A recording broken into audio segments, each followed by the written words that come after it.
जानवर की उम्र क्या होनी चाहिए? ऊंट की उम्र 5 साल कम अज कम, एक दिन भी कम नहीं होना चाहिए। गाय की उम्र कम अज कम 2 साल होनी चाहिए, एक दिन भी कम नहीं होना चाहिए। बकरा, गाय की 2 साल और बकरा 1 साल, 1 साल से एक दिन भी कम नहीं होना चाहिए। ऊंट जब 5 साल का हो जाए उसके बाद उसके 2 दांत आते हैं, दूंदा उसके बाद होता है। इसी तरह गाय जब 2 साल की हो जाए उसके बाद उसके 2 दांत आते हैं।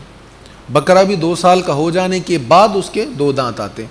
अच्छा, अगर किसी के 2 दांत नहीं आए लेकिन उसकी उम्र पूरी हो गई है, एक दिन भी कम नहीं है, तो फिर उसकी कुर्बानी हो सकती। दुम्बा 6 माह का भी लग जाता है, लेकिन फुक़हा कहते हैं 6 माह का दुम्बा जो है वो ऐसा होना चाहिए कि दिखने में 1 साल का लगे, सेहतमंद अच्छा दुम्बा होना चाहिए। तो ये दुम्बे का जो मसला है, इसमें कुछ लोग क्या करते हैं, वो 6 माह से कम के दुम्बे को भी पकड़ लेते हैं। वो कहते हैं बस दुम्बा होना चाहिए, इसमें उम्र की कैद नहीं। ऐसा नहीं है। दुम्बे के लिए जो हदीस में आया है वो 6 माह आए हैं, इससे कम नहीं होना चाहिए। फुक़हा ने कहा कि वो 6 माह का दुम्बा साल का लगना चाहिए दिखने।